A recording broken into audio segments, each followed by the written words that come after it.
Everyone, welcome to this amazing platform of our channel Panesha for Competitive Examinations and I am Piyush। तो आज के session में हम cover करने वाले हैं अपना 1300 प्लस कॉमन एरर्स का डे नंबर 36। ठीक है, इससे पहले मैं आपको डे नंबर 35 तक की सारी क्लासेस करा चुका हूं। अगर आपने अभी तक नहीं देखी है तो वो जाके जरूर देख लेना, स्टार्टिंग से देखना हो। ठीक है, क्योंकि आपकी जो भी एरर्स हैं वो इस तरीके से अरेंज है, जैसे आपकी एक लेटर होती है उसमें हम पहले स्टेप पर चढ़ते हैं, फिर दूसरे पर, फिर तीसरे पर। इस तरीके से हम क्या करते हैं कि करके चीज़ों को कवर कर रहे होते हैं। इसी तरीके से आपकी जो एरर्स हैं वो इसी वे में अरेंज है कि मैं आपको पहले छोटी से छोटी चीज़ों को समझाते हुए चलूँ, फिर मैं बड़े बड़े क्वेश्चंस भी लेके आ जाऊँ और आपकी जो अंडरस्टैंडिंग होगी वो मैं इसी तरीके से डेवलप करूँगा। ठीक है ना। और बेसिकली यहाँ पे मैं रूल्स तो आपको ज़्यादा नहीं ये रटवाऊँगा, ये रटो वो रटो। ठीक है, हम मेनली यहाँ पर बात करेंगे जो आपका लॉजिकल एक्सप्लेनेशन होता है। आपको पता ही है इंग्लिश का आपका एक हमारा लॉजिकल इंग्लिश क्या होता है, एक लैंग्वेज होती है, तो लैंग्वेज में हमारा लॉजिक होना चाहिए, ना कि वहाँ पर कुछ रॉकेट साइंस होनी चाहिए। ठीक है ना।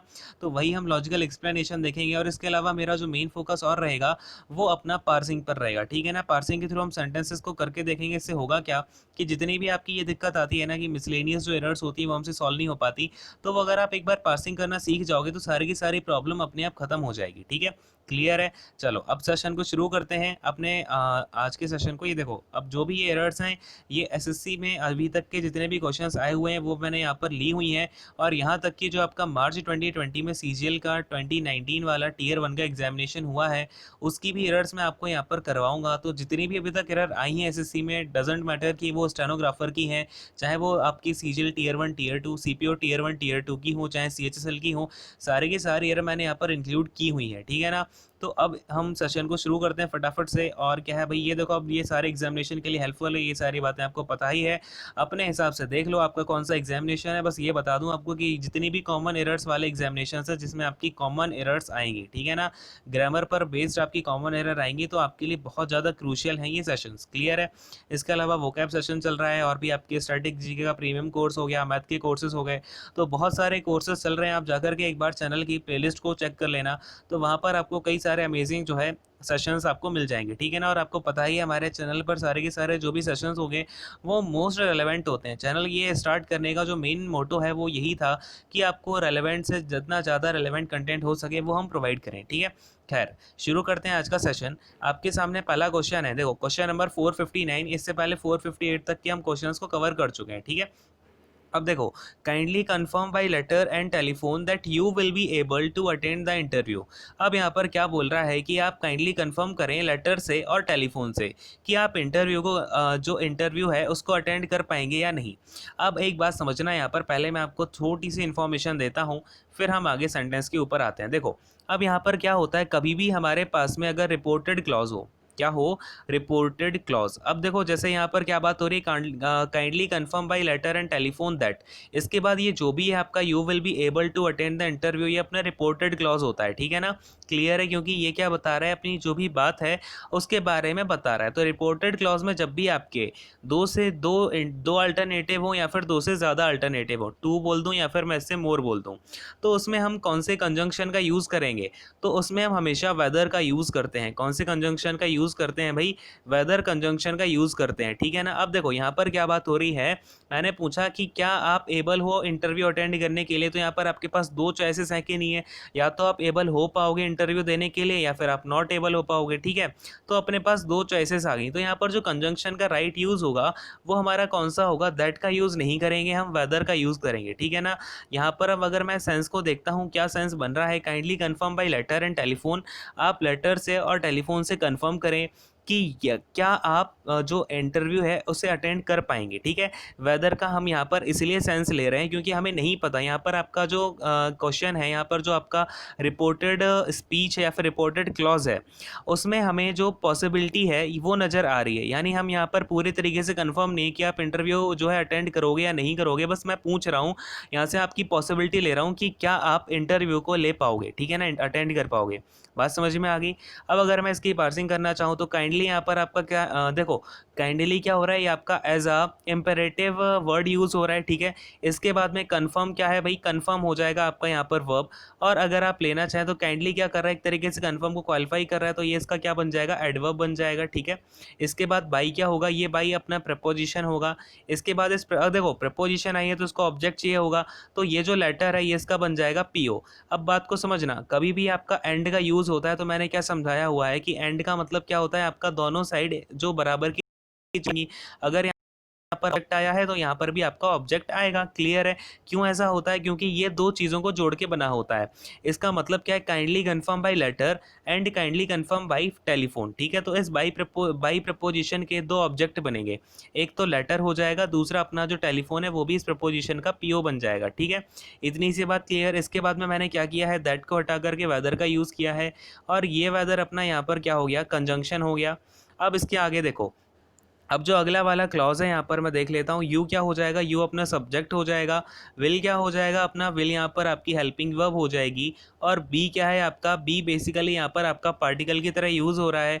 और एबल क्या होगा, एबल आपकी यहाँ पर मेन वर्ब हो जाएगी। ठीक है, अब इसके बाद में टू अटेंड क्या होगा भाई, अब बताओ फटाफट से। टू अटेंड क्या होता है, टू प्लस का V1 है ना, तो ये अपना क्या बन जाएगा, इन्फिनेटिव बन जाएगा। क्या बन जाएगा, इन्फिनेटिव। क्लियर है? अब देखो इन्फिनेटिव होता क्या है, सेमी वर्ब होती है, और आपको पता ही है वर्ब अगर है, कोई भी चीज़ अपनी वर्ब होती है तो वो अपने साथ में ऑब्जेक्ट रख सकती है। आपको पता है अब इन्फिनेटिव अगर एक सेमी वर्ब है तो अपने साथ ही ऑब्जेक्ट तो रख ही सकता है। तो मैंने पूछा टू अटेंड व्हाट, तो इसने व्हाट का आंसर दिया वो इंटरव्यू ने। ठीक है ना, तो इंटरव्यू क्या हो जाएगा आपका, ऑब्जेक्ट ऑफ इन्फिनेटिव हो जाएगा। क्या हो जाएगा, ऑब्जेक्ट ऑफ इन्फिनेटिव। क्लियर हो गई सारी बातें? एरर समझ में आई आपको? दैट हटा करके वेदर का यूज़ करना है, सेकंड वाले ऑप्शन में आपकी एरर हो जाएगी। अगले क्वेश्चन पर आता हूँ, क्वेश्चन नंबर 460 देखते हैं। I came to school at the same usual time. तो मैं क्या करता हूँ, अपने स्कूल के लिए जो आप मेरा सेम टाइम है उस पर आता हूँ। देखो मैं कभी भी देखो, जैसे मैं क्या बोलता हूँ, लेट से मैंने बोला वाटर, तो क्या मैं ऐसे बोलता हूँ वेट वाटर, गीला पानी बोलता हूँ क्या मैं अगर मेरे सामने कोई सर्कल आ गया तो सर्कल को मैं ऐसे बोलता हूँ क्या, राउंड सर्कल। भाई सर्कल तो ऑलरेडी राउंड ही होता है, पानी तो अपना ऑलरेडी वेट ही होता है। ठीक है ना, तो जब भी हम दो चीज़ों का सेम मीनिंग होता है उन्हें एक साथ यूज़ करते हैं तो वो सुपरफ्लस हो जाता है। अब देखो सेम का मतलब क्या होता है, सेम तो है ही सही, और यूजुअल का मतलब भी क्या होता है, यूजुअल का मतलब भी होता है दैट हैपेंस और done most of the time. ठीक है ना, या फिर मैं अगर आपसे बोलूँ तो इसका मतलब भी आपका बेसिकली सेम का मतलब ही होता है, यानी आपका जो नॉर्मल टाइम है या फिर सेम टाइम है उस पर उसी की बात हो रही है। ठीक है, तो यहाँ पर हम सेम का और यूजुअल का यूज़ जो है एक साथ नहीं करेंगे। क्लियर है बात? नहीं, क्योंकि इनका अगर एक साथ हम यूज़ कर लेते हैं तो वो सुपरफ्लस बन जाएगा। तो यहाँ से या तो मैं सेम को हटा देता हूँ, हो जाएगा एट द यूजुअल टाइम, या फिर मैं यूजुअल को हटा दूंगा, सेम को रख लूँगा। ठीक है ना, इनमें से किसी एक को रख लो, कोई दिक्कत नहीं रहेगी, चाहे सेम को रख लो चाहे यूजुअल को रख लो। ठीक है, तो यहाँ पर आप इसको ध्यान रख लेना, चाहे सेम को रखो चाहे यूजुअल को। अब अगर मैं इसकी पार्सिंग करना चाहूँ, आई क्या बन जाएगा, अपना सब्जेक्ट बन जाएगा, केम हो जाएगा आपका हेल्पिंग वर्ब, टू क्या हो जाएगा आपका यहाँ पर प्रपोजिशन, प्रपोजिशन का जो ये केम आपका मेन वर्ब है। ठीक है, और ये टू क्या हो गया, प्रपोजिशन, प्रपोजिशन का जो ऑब्जेक्ट बनेगा वो स्कूल हो जाएगा, स्कूल इसका पीओ हो गया। अब ये एट क्या है, अगेन आपकी एक प्रपोजिशन है, इस प्रपोजिशन को अपना ऑब्जेक्ट चाहिए कि नहीं चाहिए, बोलो हाँ। तो ये जो टाइम है इसका पीओ, इसका क्या बनेगा, पीओ, यानी कि प्रपोजिशनल ऑब्जेक्ट। और ये सेम या यूजुअल क्या कर रहे हैं, टाइम को क्वालिफाई कर रहे हैं, ये इसके क्या हो जाएंगे, एडजेक्टिव हो जाएंगे। ठीक है ना, चाहे आप सेम का यूज़ करो चाहे यूजुअल का, किसी एक का यूज़ करना है, दोनों का नहीं करना है। एरर अपनी थर्ड वाले ऑप्शन में हो जाएगी। समझ में आ गया? अगले क्वेश्चन पर आते हैं, क्वेश्चन नंबर 461 देखते हैं। ये देखो यहाँ पर क्या बोल रहा है हमसे, the company is using influence to persuade people to buy its refrigerators. एक एक करके चीज़ों को समझते हैं। सबसे पहले ये जो द कंपनी है ये क्या हो जाएगा, द कंपनी अपना यहाँ पर एक सब्जेक्ट बनेगा कि नहीं बनेगा, बोलो हाँ। क्लियर है, तो द कंपनी क्या हो गया, सब्जेक्ट हो गया। इज क्या हो जाएगा, अब यहाँ पर इज अपनी यहाँ पर हेल्पिंग वर्ब हो जाएगी। यूजिंग क्या हो जाएगा, यूजिंग अपनी मेन वर्ब हो जाएगी। ठीक है, यहाँ तक तो कहानी ठीक ठाक हो गई। अब देखो इसके बाद क्या है, इन्फ्लुएंस है। ये इन्फ्लुएंस क्या हो जाएगा, अब मुझे ये बताओ जरा कि ये जो इन्फ्लुएंस है ये बेसिकली क्या होगा। अब यहाँ पर हमारा मैंने बोला यूजिंग, यूजिंग व्हाट, तो इन्फ्लुएंस ने आंसर दिया भाई यूजिंग इन्फ्लुएंस, तो ये क्या हो जाएगा, इसका ऑब्जेक्ट हो जाएगा। ठीक है, अब ये टू परसुएड क्या है, ये देखो टू परसुएड, टू प्लस का V1 है कि नहीं है, तो टू प्लस का V1 है, ये क्या बन जाएगा, इन्फिनेटिव बन जाएगा। ठीक है ना, क्या बन जाएगा, इन्फिनेटिव बन जाएगा। अब एक बार मैं दूसरा कलर ले लेता हूँ।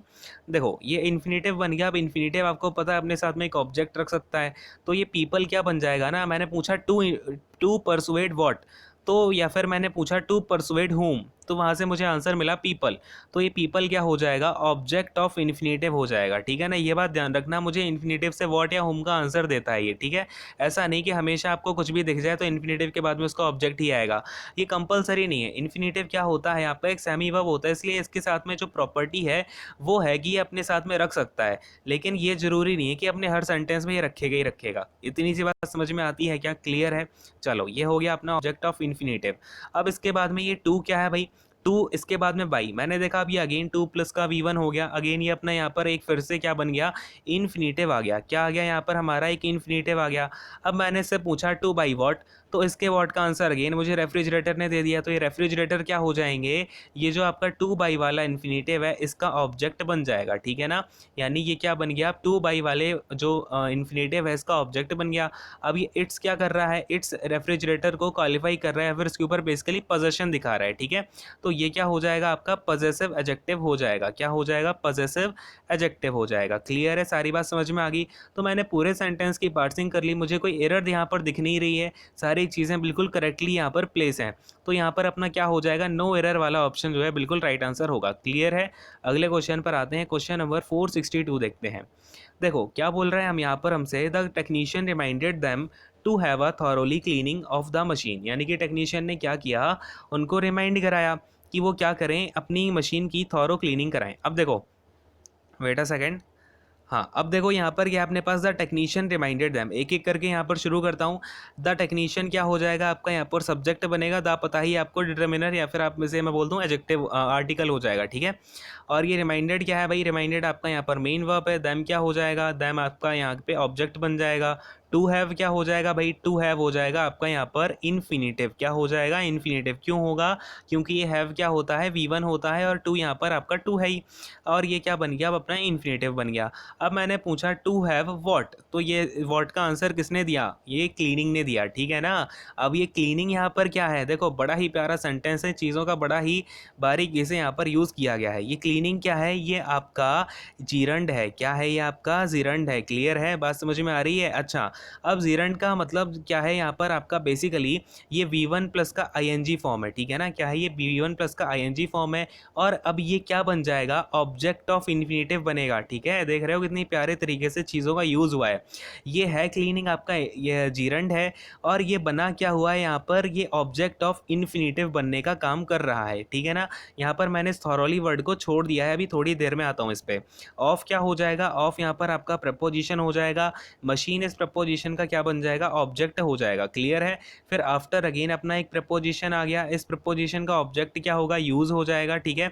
और ईच क्या कर रहा है, इस यूज़ को क्वालिफाई कर रहा है, इसकी जो फ्रीक्वेंसी है उसके बारे में बता रहा है, तो ये इसका एडजेक्टिव हो जाएगा, ठीक है ना। क्लियर है यहाँ तक सारी बातें। अब देखो अपने पास में एक होता है थॉरो, एक होता है थॉरोली, ठीक है ना। क्या होता है अपने पास में, एक होता है थॉरो और एक होता है अपने पास में थॉरोली गिवन है। अब इन दोनों में डिफरेंस क्या होता है, देखो दोनों का ही जो मीनिंग होता है, दोनों का ही जो सेंस होता है, वो यूज़ करने के लिए होता है कम्प्लीटली, ठीक है ना। किसी भी चीज़ का हम कम्प्लीटली के लिए सेंस में यूज़ करते हैं तो वहाँ पर आपका थॉरो या थॉरोली का यूज़ होता है। अब इनमें डिफरेंस ये है कि जो थॉरो है वो एज ए एडजेक्टिव यूज़ होता है, और थॉरोली आपका एज ए एडवर्ब यूज़ होता है, ठीक है। दोनों का जो मतलब होता है, बेसिकली सेंस होता है, वो कम्प्लीटली होता है, ठीक है। अब देखो यहाँ पर मैंने क्या बोला, to have a thorough cleaning, cleaning अपना यहाँ पर क्या बना है, एज अ नाउन यूज़ हुआ है, और ये ऑब्जेक्ट ऑफ इन्फिनेटिव बन गया। अब ये अगर नाउन है तो इसको क्वालिफाई क्या कर रहा है, ये थॉरो, तो ये क्या बनना चाहिए, एक एडजेक्टिव बनना चाहिए ना। क्लियर है। तो एडजेक्टिव बनेगा तो यहाँ पर क्या आना चाहिए, थॉरो आना चाहिए। तो यहाँ से हम थॉरोली हटा देंगे, थॉरो का यूज़ कर लेंगे, ठीक है। क्लियर हो गई बात, समझ में आ गया। अपना यहाँ पर एरर सेकंड वाले ऑप्शन में हो जाएगी। अब देखो एरर बताना बहुत ईजी काम है, ऐसा नहीं है कि एरर आपको मैं 2 सेकंड के अंदर भी बता सकता हूँ, सारे क्वेश्चन आपके खत्म हो जाएंगे जल्दी जल्दी, कोई दिक्कत नहीं है उसमें। लेकिन बात क्या है, मैं आपको हर सेंटेंस के माध्यम से जो उसके साथ साथ यूज़ चीज़ें हैं ना, वो सिखाना चाहता हूँ कि उनका आप यूज़ कैसे करोगे। जितनी ज़्यादा एक्सटेंसिव प्रैक्टिस आप यहाँ पर करोगे उतना ही ज़्यादा फास्ट वहाँ पर परफॉर्म कर पाओगे। इसका मतलब ये नहीं है कि मैं आपको यहाँ पर सारी चीज़ें पार्सिंग के थ्रू बता रहा हूँ, आप एग्जामिनेशन में जाके हर सेंटेंस की पार्सिंग करने बैठोगे, नहीं।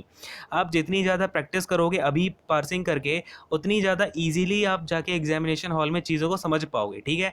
तो यूज़ समझो इन सारी चीज़ों का, ऐसा नहीं है कि आप बस बैठे बैठे मतलब बढ़िया जैसे तोते को राम नाम बोल सिखा दिया जाता है वैसे बोलते चले जा रहे हो, ठीक है। चीज़ों को समझो, और हर चीज़ का ना वैल्यू समझनी चाहिए हमको। जैसे अगर इसका मतलब है मैं आपको चीज़ों का प्रैक्टिस करा रहा हूँ, तो उसका प्रैक्टिस के वे में लेके चलो, ठीक है ना। जो PDF देता हूँ उनको बार बार से प्रैक्टिस करो। अगर आप इन्हीं की बार बार प्रैक्टिस कर लोगे तो आपका जो SSC के एग्जामिनेशन से सारे के सारे वो तो आराम से आप उनको क्वालिफाई कर लोगे।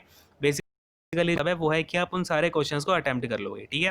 खैर अगले क्वेश्चन पर आता हूँ, क्वेश्चन नंबर 463 देखते हैं। ये रहा अपने सामने। You should have used the money for paying your debts instead of buying a motorcycle, ठीक है ना। अब इस सेंटेंस को एक एक करके हम समझेंगे। सबसे पहले मैं इसकी थोड़ी सी पासिंग करके दिखाता हूँ, ठीक है, जिससे कि आपको चीज़ें जो है और ज़्यादा अच्छे से क्लियर हो पाएंगी। यहाँ पर यू क्या हो जाएगा, आपका सब्जेक्ट हो जाएगा। शुड क्या होगा आपका, यहाँ पर हेल्पिंग वर्ब होगी। और हैव यहाँ पर बेसिकली आपका बी वर्ब का फॉर्म के यूज़ कर रहे हैं। और यहाँ पर यूज्ड क्या हो जाएगा, ये आपकी मेन वर्ब हो जाएगी, ठीक है। और ये हैव क्या है, बेसिकली आपका बी वर्ब है। इसके बाद में क्या हो जाएगा, ये मनी क्या हो जाएगा, यहाँ पर आपका सब्जेक्ट ऑब्जेक्ट हो जाएगा, ठीक है ना।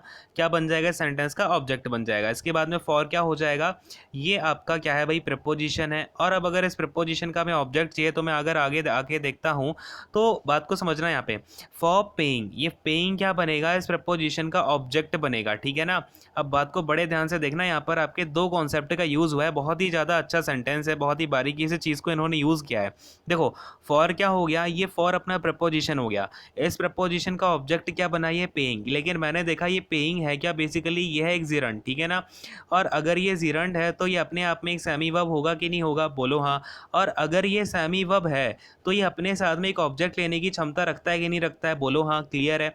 तो मैंने पूछा पेइंग व्हाट, तो उसने बताया भाई पेइंग योर डेब्ट्स। तो ये योर डेब्ट्स क्या है ना, बेसिकली इस जिरंड का ऑब्जेक्ट है। तो ये क्या हो जाएगा, ऑब्जेक्ट। डेब्ट्स क्या बन जाएगा, बेसिकली ऑब्जेक्ट ऑफ जिरंड, ठीक है ना। जो कि अपने आप में खुद है ऑब्जेक्ट उस प्रपोजिशन का, यानी अपने आप में खुद में एक पीओ भी है, ठीक है ना। क्लियर है, बात समझ में आ रही है। और ये योर क्या हो जाएगा, ये योर इसका क्या बनेगा भाई, पॉजेसिव एडजेक्टिव हो जाएगा, ठीक है ना। ये यहाँ पर लिख देता हूँ, ये हो जाएगा आपका पॉजेसिव एडजेक्टिव। क्लियर है। अब आगे आते हैं, ये क्या हो जाएगा अपना, अब इंस्टेड ऑफ, ये इंस्टेड ऑफ हो गया आपका प्रपोजिशन, ठीक है ना। अगेन आपका एक प्रपोजिशन आ गया, कोई दिक्कत नहीं है। इसके आगे ये बाई लिखा हुआ है, फिर मोटरसाइकिल लिखा हुआ है। अब ये देख के मेरा यहाँ पर थोड़ा सा दिमाग खराब होता है कि यहाँ पर बेसिकली सबसे पहले दो चीज़ों से आप यहाँ पर इस एरर को देख सकते हो बड़े ध्यान से। सबसे पहले अगर मैं पार्सिंग करके देखता हूँ, ये इंस्टेड ऑफ आपकी प्रपोजिशन आ गई और मुझे पता है इस प्रपोजिशन को ऑब्जेक्ट तो चाहिए होगा, तो मैंने देखा इसके आगे नाउन आपका एक मोटरसाइकिल लिखा हुआ है। तो अगर मैं इस मोटरसाइकिल को ऑब्जेक्ट ऑफ प्रपोजिशन यानी कि पीओ बना देता हूं, तो ये बाई यहाँ पर कर क्या रहा है, इस बाई का तो फंक्शन ही डिफाइन नहीं हो पाया। तो मैंने देखा कि अरे भाई मोटरसाइकिल तो यहाँ पर इसका ऑब्जेक्ट, इसका मतलब नहीं बनेगा। अगर मैं इस बाई को बाई से हटा करके क्या कर देता हूँ, बाइंग कर देता हूँ। एक बार दूसरे कलर का यूज़ कर लेते हैं। देखें यहाँ पर मैंने बाई की जगह क्या लिख दिया भाई, बाइंग लिख दिया है, ठीक है। क्या लिख दिया है, बाइंग लिख दिया है। तो इस बाइंग का जो अब यूज़ है ना, ये एज अ जिरंड यूज़ हो गया, ठीक है ना। किसके तरीके से यूज़ हो गया, एज अ जिरंड यूज़ हो गया। और अगर ये एज अ जिरंड यूज़ हुआ है तो इस प्रपोजिशन का ऑब्जेक्ट तो बन ही सकता है आराम से, क्योंकि ये नाउन का फंक्शन दे देगा। तो ये क्या बन जाएगा, पीओ बन जाएगा, ठीक है। तो आप पूछोगे अब ये अब मोटरसाइकिल क्या काम कर रहा है, तो देखो अब मैंने पूछा जिरंड, ये जो बाइंग वाला है, बाइंग वॉट। तो इस वॉट ने आंसर दे दिया मोटरसाइकिल का। तो ये मोटरसाइकिल बेसिकली क्या बनेगा, ऑब्जेक्ट ऑफ जिरंड, ठीक है ना। जैसे यहाँ पर ये बना है ना जिरंड का ऑब्जेक्ट, ये आपका डेब्ट। इसी तरीके से मोटरसाइकिल क्या बनेगा, ऑब्जेक्ट ऑफ जिरंड बन जाएगा, ठीक है। क्लियर हो गई, सारी बात समझ में आ गई। इस तरीके से हमने अगर पार्सिंग करके देखते हैं तो यहाँ पर हमारी चीज़ क्लियर हो जाती है, ठीक है ना, कि हम बाई को हटा करके पाइंग करना पड़ेगा। दूसरी बात, अगर आप इस सेंटेंस को बड़े ध्यान से देखोगे तो क्या लिखा हुआ है, फॉर पेइंग योर डेब्ट्स, यानी कि तुम्हें अपनी पे जो डेब्ट्स है वो पे करनी चाहिए इंस्टेड ऑफ। अगर मेरा यहाँ पर जो टेंस में यूज़ हो रहा है वो एक जिरंड का यूज़ हो रहा है, तो इसके बाद में अगर मैं इंस्टेड ऑफ बोलता हूँ तो यहाँ पर भी एक जिरंड का ही यूज़ होना चाहिए, ठीक है ना। ये बात भी आपको समझ में आ रही है क्या, क्लियर है। तो ये बेसिकली क्या हो जाएगा आपका, बाइंग का यहाँ पर यूज़ कर लेंगे, ठीक है। दोनों तरीके से आप चीज़ों को समझ सकते हो। एरर किस में हो जाएगी, थर्ड वाले ऑप्शन में। अगले क्वेश्चन पर आते हैं, क्योंकि आपको समझ में आ गया होगा। अगर कुछ डाउट होता है तो अपना डाउट कमेंट सेक्शन में जरूर पूछ लिया करो। इसके अलावा आप अगर कमेंट सेक्शन में नहीं पूछना है तो आप जाके टेलीग्राम चैनल को ज्वाइन कर लो, वहाँ पर आपका ग्रुप बना हुआ है, उस वहाँ पर भी पूछ सकते हो। इसके अलावा फेसबुक पेज पर भी आप अपने डाउट्स को भेज सकते हो, ठीक है। कोई दिक्कत नहीं, जहाँ पर भी हो वहाँ से अपने डाउट्स को क्लियर कर लो, बस बात इतनी सी है, ठीक है। खैर अगले क्वेश्चन पर आते हैं। क्वेश्चन नंबर 464 देखते हैं। ये रहा आपके सामने 464। My cousin invited me to her birthday party, ठीक है ना। मेरी कज़न ने क्या किया भाई, मुझे बर्थडे पार्टी में बुलाया।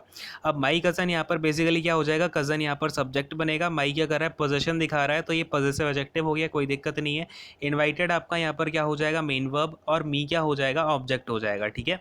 इसके बाद में ये टू क्या है भाई, टू प्रपोजिशन है। इस प्रपोजिशन का ऑब्जेक्ट चाहिए, तो ये बर्थडे पार्टी क्या हो जाएगा, इसका प्रपोजिशन का ऑब्जेक्ट, यानी कि ये इसका पीओ बन जाएगा। और ये हर क्या कर रहा है, बर्थडे पार्टी के ऊपर पोजीशन दिखा रहा है, किसकी बर्थडे पार्टी है, उसकी। तो ये अपना पॉजिटिव एडजेक्टिव हो जाएगा, कोई दिक्कत नहीं है। पूरा का पूरा सेंटेंस बिल्कुल करेक्ट है, यहाँ पर आपकी नो एरर निकल के आ जाएगी, ठीक है। अगले क्वेश्चन पर आ जाते हैं फटाफट से। Question number 465। ये देखो 465 में हमसे क्या बोला जा रहा है, we should abide to the promise that we make, ठीक है ना। तो हमें अबाइड करना चाहिए। अब यहाँ पर एक बड़ा ही अच्छा यूज़ है, इस बात को बिल्कुल ध्यान रख लेना। क्वेश्चन कई बार पूछा गया है इसके ऊपर, ठीक है ना, कि अबाइड जो है उसके साथ हम कौन सी प्रपोजिशन का यूज़ करते हैं। फिक्स्ड प्रपोजिशन है ये आपकी, कभी भी अबाइड का यूज़ आ जाए, अबाइड जो वर्ब है आपकी उसके साथ आपके ठीक है। क्या आएगा आपका, अबाइड बाई आएगा, फिर यहाँ पर आप जिस भी चीज़ से अबाइड बाई करते हो यहाँ पर आपका बेसिकली समथिंग आ जाएगा, ठीक है। ये आपका एज अ फ्रेजल वर्ब भी यूज़ होता है, ठीक है। यहाँ पर आपका लेट से अबाइड बाई समथिंग लिखा हुआ है, तो ये एज अ फ्रेजल वर्ब होता है यूज़, जिसका मतलब क्या होता है, मतलब समझ लेना यहाँ पे। एक बार दूसरा कलर ले लेता हूँ जिससे कि चीज़ें क्लियर हो जाएँ। देखो इसका मतलब होता है to accept and act according to the law and या फिर आपका कोई एग्रीमेंट हुआ हो, ठीक है ना। लॉ जरूरी नहीं है, लॉ या फिर एग्रीमेंट, ठीक है ना। आप क्या करें, जो भी आपका मतलब समझौता हुआ है या फिर आपका कोई एग्रीमेंट हुआ, या फिर आप लॉ के अकॉर्डिंग क्या करें, अपना एक्ट करें, या फिर आप उस चीज़ को एक्सेप्ट करके अपना जो एक्ट है आपका वो करें, ठीक है ना। तो बात समझ में आ गई। अबाइड बाई, क्या अबाइड बाई यहाँ पर आपका कुछ भी हो सकता है, ठीक है ना। तो अब बात को देखो, यहाँ पर क्या आ गया, वी शुड अबाइड, टू का यूज़ होगा कि बाई का यूज़ होगा, बाई का यूज़ होगा ना, क्लियर है। By the promise that we make, ठीक है। तो यहाँ पर आपका वी यहाँ क्या है, सब्जेक्ट है। शुड क्या हो जाएगा आपका, यहाँ पर शुड हो जाएगा आपका हेल्पिंग वर्ब। बेसिकली शुड जो है आपका मॉडल वर्ब की तरह यूज़ हो रहा है, ठीक है ना, मॉडल वर्ब है आपकी एक। और अबाइड बाई क्या हो जाएगा, ये आपकी फ्रेजल वर्ब हो जाएगी। और ये बाई क्योंकि यहाँ पर एक प्रपोजिशन का यूज़ हुआ है, तो इसके बाद में जो प्रोमिस होगा ये क्या हो जाएगा, ऑब्जेक्ट बन जाएगा, ठीक है ना। ये क्या बन जाएगा, अपना ऑब्जेक्ट बन जाएगा। इसके बाद में दैट क्या होगा, कंजंक्शन हो जाएगा, एक अपना कंजंक्शन यूज़ हो रहा है। इसके बाद में वी में क्या होगा, वी इसका सब्जेक्ट हो जाएगा, मेक इसका वर्ब हो जाएगा, ठीक है ना। ये अपना एक क्लॉज यूज़ हो रहा है, ठीक है ना। दूसरा जो क्लॉज है वो अपना दैट कंजंक्शन से जुड़ा हुआ है। तो एरर हो जाएगी हमारी, टू हटा करके बाई करना होगा, सेकंड वाले ऑप्शन में एरर हो जाएगी। अगले क्वेश्चन पर आते हैं, क्वेश्चन नंबर 466 देखते हैं। देखो everyone are expected to come to school tomorrow, यानी कि सभी लोगों से एक्सपेक्टेड है कि वो सब लोग क्या करेंगे, कल स्कूल में आएंगे। अब देखो मैं आपको एक बात बताता हूँ, कभी भी आप अगर एवरी वन का यूज़ करें, या आपका चाहे एवरी वन हो चाहे आपका एवरीबॉडी हो, ठीक है, एवरीबॉडी हो, ये चीज़ें आप कई सारे बच्चों ने यहाँ पर रटी हुई होंगी कि एवरीवन के बाद आप कैसी वर्ब का यूज़ करते हो, या फिर इसके बाद कौन सी कैसी। लेकिन मैं आपको यहाँ पर ना एक थोड़ा लॉजिकल बात पूछना चाहता हूँ। कभी भी जब हम एवरीवन बोलते हैं ना, लेट से आपके बहुत सारे यहाँ पर कोई लोग बैठे हैं, ठीक है, ये आपका दूसरा तीसरा पर्सन, चौथा पर्सन, पाँचवा छठवां, ठीक है, ये कई सारे लोग बैठे हुए हैं। मैंने क्या बोला कि इन सभी में से, यानी कि एवरीवन, ये भी एक्सपेक्टेड है कि ये सभी लोग क्या करेंगे, कल स्कूल में आएंगे। तो मैंने जब यहाँ पर एवरी वर्ड का यूज़ कर लिया ना, तो इसका मतलब क्या हो गया, मैंने इसके लिए भी अलग बात कर दी, इसके लिए भी अलग से, मैं यहाँ पर इसको भी अलग से इंडिकेट कर रहा हूँ, इसको भी अलग से इंडिकेट कर रहा हूँ, इसको भी, इसको भी, इसको भी। मतलब मैं इन सभी को इंडिविजुअली बात करना चाहता हूँ, इन सभी के बारे में इंडिविजुअली मैंने इन सभी को टारगेट कर दिया है, एवरीवन या एवरीबडी बोल के, ठीक है ना। मैंने क्या बोला, ये भी एक्सपेक्टेड है कल स्कूल में आएगा, ये भी एक्सपेक्टेड है स्कूल में आएगा। तो एवरीवन से मैंने क्या किया, एक एक को बुला करके बात कर ली। तो अपना बेसिकली जो यहाँ पर सब्जेक्ट है वो सिंगुलर ही तो रहेगा। तो एवरीवन क्या होता है, अपना एक सिंगुलर सब्जेक्ट होता है।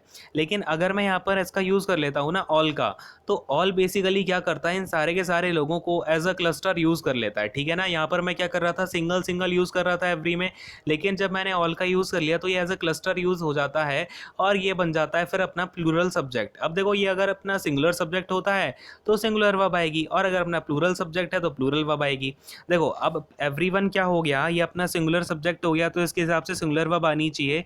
तो आर को हटा करके हमें इज का यूज़ कर लेना होगा। तो आई होप कि आपको इसका जो एक्सप्लेनेशन है, लॉजिक यहाँ पर जो हमारा यूज़ होता है, ऐसा होता क्यों है कि एवरीवन का हम जो यूज़ है उसके साथ इज का ही यूज़ क्यों करते हैं, ठीक है ना। मतलब जो अपनी सिंगुलर वर्ब्स होती हैं उनका ही यूज़ क्यों करते हैं। आई होप कि अब आपको ये बात क्लियर हो पाई होगी, ठीक है। तो यहाँ पर हम आर हटा करके इज का यूज़ कर लेंगे। इसके बाद में ये क्या हो जाएगा, एवरीवन आपका सब्जेक्ट है, is helping verb, expected main verb हो जाएगी, टू कम आपका इन्फिनेटिव होगा, और इसके बाद में टू स्कूल बेसिकली क्या हो जाएगा, टू आपकी प्रपोजिशन है, और स्कूल इसका ऑब्जेक्ट है, और टुमारो ये आपका टाइम को इंडिकेट कर रहा है, ठीक है, टाइम डिनोटिंग वर्ड हो गया, कोई दिक्कत है नहीं। आई होप कि आपको पूरा ये जो क्वेश्चन है क्लियर हो गया होगा, ठीक है। एरर अपनी फर्स्ट वाले ऑप्शन में है। नेक्स्ट क्वेश्चन पर आता हूँ, क्वेश्चन नंबर 461 देखते हैं। देखो my father has return back to Chennai yesterday. अब देखो जो रिटर्न आपका वर्ड होता है यहाँ पर आपको एक बार बताता हूँ, और ये बात मैं आपको ऑलरेडी एक बार और बता चुका हूँ कि रिटर्न का जो मतलब होता है उसका मतलब होता है आपका कम बैक। ठीक है ना। इसका क्या मतलब होता है कम बैक, या फिर इसका यूज़ हम कभी कभी गो बैक के लिए भी कर लेते हैं, मतलब कुछ भी हो लेकिन उसमें बैक का जो सेंस है ना वो आपका ऑलरेडी इंक्लूडेड रहता है। तो अगर मैं यहाँ पर आपका रिटर्न को हटा करके ऐसे लिखना चाहूँ, माई फादर हैज़ कम बैक।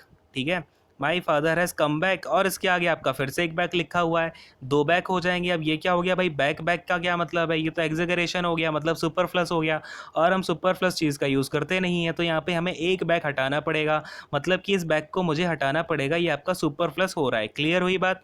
तो यहाँ से हमें करना क्या है, इस बैक को हटा देना है। एरर अपनी सेकंड वाले ऑप्शन में हो जाएगी, और अगर आप इसकी पार्सिंग करना चाहो तो देख लो, छोटा सा ही है। माई फादर क्या हो जाएगा, सब्जेक्ट हो जाएगा, जहाँ पर माई इसका पॉजेसिव एडजेक्टिव है।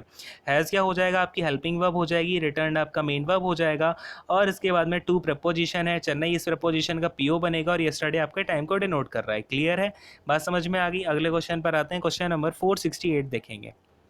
देखो भाई, Nalini says she is living in Chennai since 1991। ठीक है, तो नलिनी क्या बोलती है कि वो चेन्नई में कब से रह रही है, सिंस 1991। अब बात को समझना बड़े ध्यान से। यहाँ पर आपका क्या हो जाएगा, सबसे पहले तो she says that, Nalini says that. ठीक है, अब यहाँ पर क्या होगा, ये बेसिकली थोड़ा सा आपका क्वेश्चन लिखने में फॉल्ट है, इसके ऊपर डोंट वरी अबाउट दैट। ठीक है, ये आपका एरर नहीं है।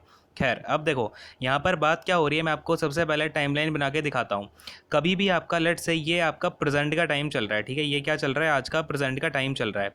अब देखो प्रेजेंट से जस्ट पहले जो भी आपका जो एक्शन परफॉर्म हुआ होगा वो अपना किस में होगा भाई, प्रेजेंट परफेक्ट में होगा। ठीक है ना, प्रेजेंट से पहले वाली बात अगर मैं आपसे करना चाहूँ तो मैं किस में करूँगा, प्रेजेंट परफेक्ट में ही तो करूँगा। ठीक है, ये हो गया अपना प्रेजेंट परफेक्ट में। अब देखो, अब अगर मैं आपसे बोलता हूँ यहाँ पर कि नलिनी क्या बोल रही है आज के टाइम पर, कि she is living in Chennai. लेकिन अब देखो, अगर प्रेजेंट टाइम में अगर नलिनी मुझसे कुछ बोल रही है, ठीक है, या फिर आपसे कुछ बोल रही है, क्या बोलती है कि she is living in Chennai, यानी कि अब वो चेन्नई में रह कब से रही होगी, आज के टाइम पर बोलती है कि वो 1991 से रह रही है, यानी कि 1991 का लेट से यहाँ पर कोई टाइम पीरियड है।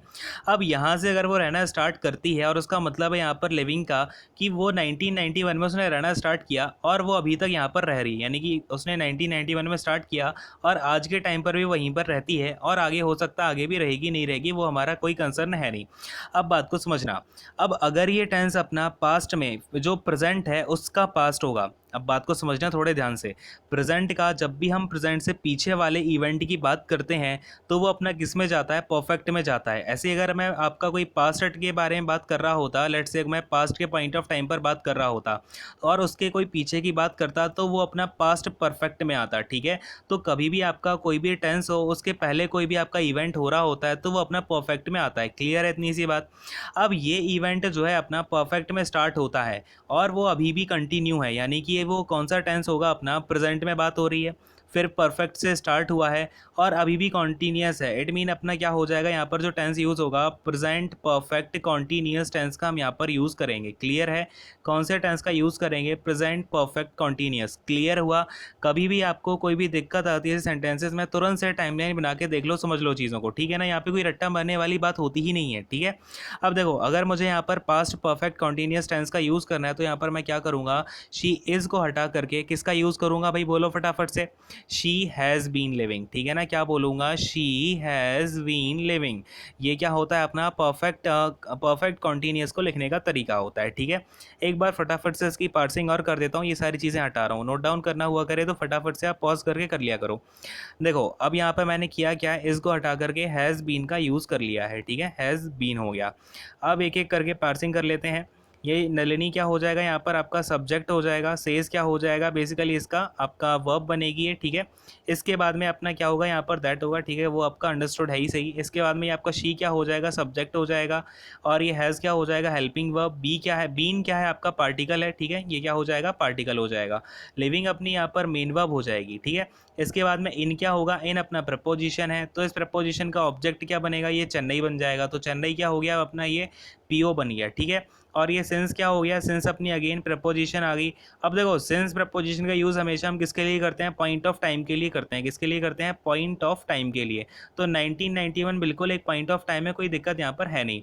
1991 क्या हो जाएगा, इसका ऑब्जेक्ट बन जाएगा। क्लियर हो गई सारी बात। हमें करना क्या है, प्रेजेंट परफेक्ट कॉन्टिन्यूस का यूज़ करना है। क्यों करना है वो भी आपको समझ में आ गया होगा। एरर अपनी सेकंड वाले ऑप्शन में है। अगले क्वेश्चन पर आते हैं, क्वेश्चन नंबर 469 देखते हैं। देखो अब यहाँ पर क्या है अपने पास में, we get excellent furnitures in this shop. अब देखो कभी भी आपके पास में कोई भी वुडन मटेरियल हो, ठीक है ना, कुछ भी वुडन मटेरियल हो, लेट से वो आपका सोफ़ा हो, चाहे वो आपका वहाँ पर टेबल हो, चाहे इसके अलावा आपके वो कपबोर्ड्स हों, ठीक है ना, ये सारे के सारे जो भी आपके लकड़ी के सामान होते हैं, वुडन मटेरियल्स होते हैं, ये आपके फर्नीचर में ही इंक्लूड होते हैं। अगर मैंने फर्नीचर बोल दिया तो इसमें आपका बेड भी आ जाएगा, इसमें आपका सोफ़ा भी आ जाएगा, टेबल भी आ जाएगा, सब कुछ इस फर्नीचर में इंक्लूड हो जाएगा, ठीक है ना। तो कभी भी हम इस फर्नीचर का जो प्लूरल है वो नहीं बनाते हैं। तो यहाँ पर अपना ये एज यहाँ से हट जाएगा, ओनली हम फर्नीचर का यूज़ करेंगे। क्लियर है। एरर अपनी सेकंड वाले ऑप्शन में हो जाएगी। एक बार फटाफट से आपको पार्सिंग भी दिखा देता हूँ, ईजी सी है, सारे लोगों को समझ में आ गई होगी इसकी पार्सिंग। वी क्या हो जाएगा, सब्जेक्ट हो जाएगा, गेट आपकी हेल्पिंग मेन वर्ब हो जाएगी, और फर्नीचर इसका क्या बनेगा भाई, ऑब्जेक्ट बनेगा। ये एस को मैंने हटा दिया है, एक्सीलेंट क्या कर रहा है, इसको क्वालिफाई कर रहा है, ये इसका एडजेक्टिव बन जाएगा। इन क्या हो जाएगा भाई, इन यहाँ पर अपनी प्रपोजिशन है, इस प्रपोजिशन का ऑब्जेक्ट क्या बनेगा, शॉप इसका पीओ बन जाएगा। और ये दिस क्या कर रहा है भाई, शॉप को क्या कर रहा है, डेमोन्स्ट्रेट कर रहा है, तो ये इसका डेमोन्स्ट्रेटिव एडजेक्टिव हो जाएगा। क्या बन जाएगा, डेमोन्स्ट्रेटिव एडजेक्टिव। क्लियर है, बात समझ में आ गई। अब जितनी मेहनत मैं समझाने में करता हूँ उतनी मेहनत आप लोग थोड़ा सा नोट डाउन कर लिया करो चीज़ों को, और उनको अच्छे से समझा करो बार बार, ठीक है। ऐसा नहीं है सुन के आप बाद में भूल जाओ, और वैसे भूलोगे भी नहीं। एक बार अगर आप समझ लेते हो चीज़ों को, एक बार माइंड में अच्छे से उसका लॉजिक बैठ जाता है ना, तो हम चीज़ों को भूलते नहीं है इतना जल्दी, ठीक है। इंस्टीड ऑफ दैट कि आप रूल रट्टे बैठा रखे होंगे तो आप बार बार भूलोगे, उसमें कोई मतलब ही नहीं है। अब जिस चीज़ में रूल होते ही नहीं है उसमें आप रूल्स बार बार घुसाओगे तो क्या होगा। हाँ भाई, खैर अगले क्वेश्चन पर आते हैं। क्वेश्चन नंबर 470 देखेंगे। ये रहा अपने सामने 470, we should arrange for a porter as the luggages are heavy. अब देखो यहाँ पर भी वही बात हो गई कि ये क्या है, अपना लगेजेस का यूज़ किया हुआ है। अब देखो कभी भी आपका अगर लगेज हो गया, इस लगेज में क्या होता है ना, आपके बैग में चाहे, अब देखो अब क्या है, एक आपका बैग है, ठीक है, ये आपका कोई बैग है, इसके अंदर आपने कई सारे कपड़े डाले हुए हैं, इसमें आपका पैंट्स भी हैं, शर्ट भी है, इसके अलावा आपके लेट से कोई हैंडकरचीफ भी है।